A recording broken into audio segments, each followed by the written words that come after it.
사랑하는 여러분, 한 주간에도 평안하셨습니까? 오늘은 제1과 인생의 장애물 앞에서라는 제목으로 말씀의 은혜를 나누겠습니다. 여러분 가지고 계시는 구역공과 10페이지를 펴시고 함께 읽어가면서 은혜를 나누겠습니다. 나눌 말씀은 여호수아서 3장 1절에서 17절 말씀이고, 외울 말씀은 구역공과에 있는 말씀이 아니라 로마서 8장 36절에서 37절을 암송하시기를 바랍니다. 함께 읽겠습니다. 기록된 바 우리가 종이 주를 위하여 죽임을 당하게 되며 토살당할 양같이 여김을 받았나 함과 같으니라. 그러나 이 모든 일에 우리를 사랑하시는 이로 말미암아 우리가 넉넉히 이기느니라. 이 말씀을 꼭 암송하시기를 바랍니다. 자, 이제 읽겠습니다. 가나안 입성 전 이스라엘 백성들을 가로막는 커다란 강이 있었습니다. 바로 요단강입니다. 이 요단강을 건너야만 지루한 40년의 광야 생활이 끝나는 것이며 적과 꿀이 흐르는 약속의 땅에 들어가는 축복을 얻을 수가 있는 것이었습니다. 따라서 이스라엘 백성에게 요단강은 축복이었지만 동시에 위기요 장애물이었습니다. 이 장애물을 넘지 못하면 유랑민으로 전락할 것이요 하나님의 약속의 말씀을 성취할 수가 없는 것입니다. 자, 그런데 너무나도 다행스러운 것은 주칩니다. 하나님께서는 그의 택한 백성들이 홀로 그러한 인생의 장애물을 넘게 하지 않는다는 사실입니다. 주셔놓습니다. 하나님은 우리가 인생의 장애물을 마주할 때 반드시 도와주시며 그것을 무사히 넘도록 해결책을 제시하여 주십니다. 광야 40년 동안 힘든 고생과 연단의 과정을 겪고 요단강 앞에 선 이스라엘 백성들을 향해 하나님은 강을 무사히 건너갈 방법을 제시하셨습니다. 그리고 그들이 하나님의 말씀에 순종할 때 요단강이 갈라지는 기적이 일어났습니다. 본문의 사건을 통해 우리는 반드시 넘어야 할 인생의 장애물 앞에서 어떻게 해야 하나님의 도우심을 받아 그것을 무사히 잘 넘어갈 수 있는지 그 방법을 본문에서 찾아보려고 합니다. 좋습니다. 우리가 하나님의 도움을 받아 인생 장애물을 넘으려면 어떻게 해야 될까요? 좋습니다. 그리고 전체 내용에 대한 문제 제기입니다. 첫째로 주침에서 함께 읽겠습니다. 하나님 앞에서 스스로 성결해야 합니다. 여호수아서 3장 5절 말씀입니다. 여호수아가 또 백성에게 이르되 너희는 스스로 성결케 하라. 여호와께서 내일 너희 가운데 기사를 행하시리라. 하나님께서는 요단강을 건너야 하는 이스라엘 백성에게 먼저 스스로를 성결하게 하라고 명령하셨습니다. 자, 이제부터 주치입니다. 하나님께서 이스라엘 백성에게 자신을 성결하게 하라고 명령하신 이유는 여호와 하나님께서 이스라엘 백성들을 구원하시기 위한 이적을 행하시기 위함이었습니다.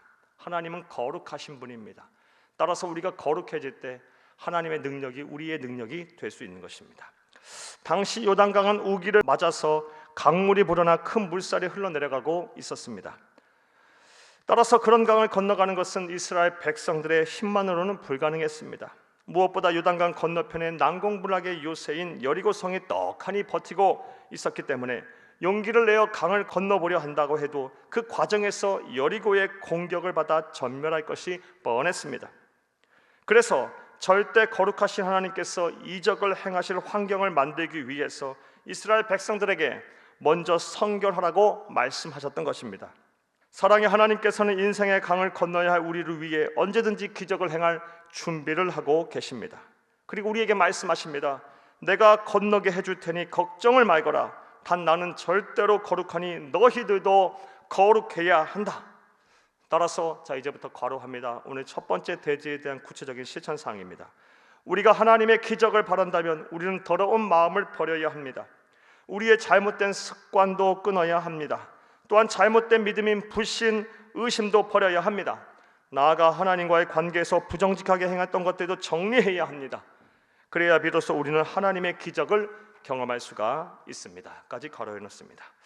그러므로 이제 우리 앞에 도도하게 흘러내려가는 인생의 요단강을 말려주시는 하나님의 능력을 간절히 바란다면 그가 일하시도록 자신을 성결하게 하시기를 바랍니다.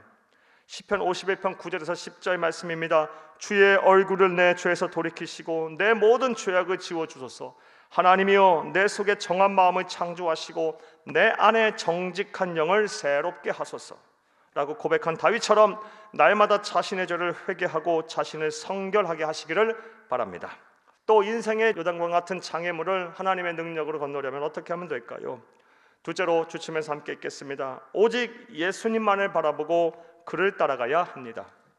여호수아서 3장 3절 말씀입니다. 백성에게 명령하여 이르되 너희는 레위 사람 제사장들이 너희 하나님 여호와 언약궤 매는 것을 보거든 너희가 있는 곳에 떠나 그 뒤를 따르라. 요단강을 앞에 둔 이스라엘 백성에게 하나님께서 요구하신 또 다른 사항은 바로 언약궤를 따르라는 것이었습니다. 이스라엘 백성들이 출애굽한 후 시내산에 잠시 머물 때에 하나님께서는 궤짝 하나를 만들게 하시고 그 하나 하나님이 직접 써주신 십계명의 돌판 이스라엘 백성을 40년 동안 먹여 살렸던 신비의 양식인 만나를 항아리에 담아서 넣도록 하셨습니다. 또한 말라 비틀어졌으나 하나님의 능력으로 새싹에 나게 하신 아론의 쌍난 지팡이를 그 안에 두게 하시고 입구를 봉한 후에 금으로 장식해서 특별히 구별하여 모셔놓게 하셨습니다. 이것이 바로 언약궤입니다. 언약궤에는 두 가지의 상징적인 의미가 있었습니다. 주칩니다.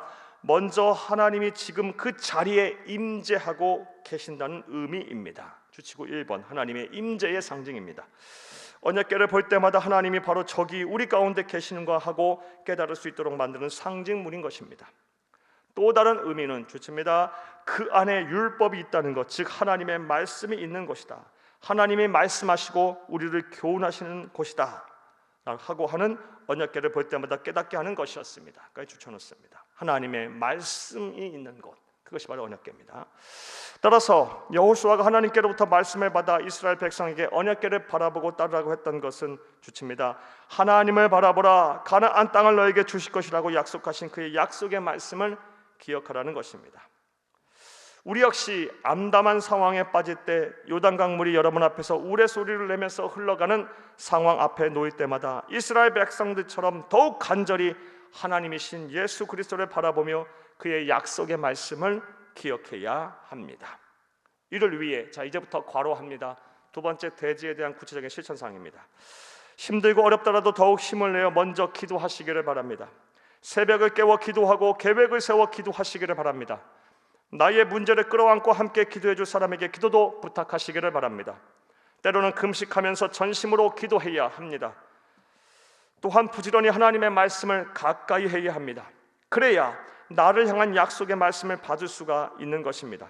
따라서 예배 시간에 설교 듣는 것에 온전히 집중할 수 있도록 열심을 다해야 합니다. 왜냐하면 하나님께서는 설교를 통해 선포되는 하나님의 말씀을 통해 여러분의 마음을 열어 깨닫는 은혜를 주시려고 준비하고 계시기 때문입니다. 하나님께로부터 말씀을 받는 일이라면 배우고 듣는 데 최선을 다하시기를 바랍니다. 그렇게 하는 것이 인생의 장애물 앞에서 하나님의 기적을 바라며 언약궤를 바라보고 따라가는 것입니다. 까지 괄호해놨습니다. 사랑하는 여러분, 이제부터 또 괄호합니다. 오늘 전체 내용에 대한 요약입니다. 들으신 말씀대로 반드시 넘어야 할 인생의 장애물 앞에서 하나님께서 일하시도록 자신을 성결하게 하시기를 바랍니다. 또한 그런 상황 속에서는 전능하신 하나님의 인도하심이 필요합니다. 그러므로 그의 인도하시는 말씀을 듣기 위해서 부지런히 마음을 열고 기다려야 할 것입니다.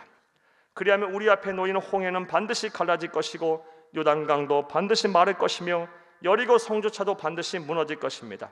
우리의 모든 삶의 문제를 넉넉하게 이기게 하실 것입니다. 까지 가로해 놓습니다. 하나님께서는 이것을 분명하게 약속하셨습니다. 기록된 바 우리가 종의 주를 위하여 죽임을 당하게 되며 도살을 당할 양같이 여김을 받았나이다 함과 같으니라. 그러나 이 모든 일에 우리를 사랑하시는 이로 말미암아 우리가 넉넉히 이기느니라. 로마서 8장 36절 37절입니다. 할렐루야. 말씀과의 만남을 봅니다. 1번, 성결이 인생의 장애물에 맞는 하나님의 백성들에게 필요한 이유가 무엇입니까? 기적을 행하시는 하나님이 성결 그 자체에 거룩하신 분이시기 때문입니다. 따라서 우리가 성결하지 않으면, 거룩하지 않으면 하나님의 기적이 우리에게 나타나지 않습니다. 2번 봅니다. 요단강을 건널 때 이스라엘 백성들이 따랐던 언약궤의 두 가지 상징적인 의미는 무엇입니까? 첫 번째 언약궤의 상징적인 의미는 하나님이 거기 계신다, 임재의 상징이고, 두 번째는 하나님의 말씀이 있는 곳, 말씀이 머무르는 곳이라는 상징이 있습니다. 3번 보겠습니다. 요단강과 같은 인생의 장애물을 만났을 때 어떻게 대처해야 할지 생각해보고 함께 나누어 봅시다. 먼저 하나님 앞에서 스스로 성결해지시기 바랍니다. 그러면 거룩하신 하나님께서 찾아오셔서 인생의 장애물을 건너게 하실 것입니다. 기적을 행하실 것입니다. 이런 은혜와 복이 저와 여러분의 복이 되기를 간절히 바랍니다. 나아가 예수님만을 바라보고 그를 따르시기 바랍니다. 그리하면 하나님이신 예수님께서 여러분을 위해서 일하실 것입니다. 여러분을 도와주실 것입니다. 여러분에게 지혜를 주실 것입니다. 인생의 장애물쯤은 넉넉하게 극복하고 이기게 하실 것입니다. 이런 은혜와 실천이 저와 여러분 가운데 충만하기를 간절히 주의 이름으로 축복합니다. 감사합니다.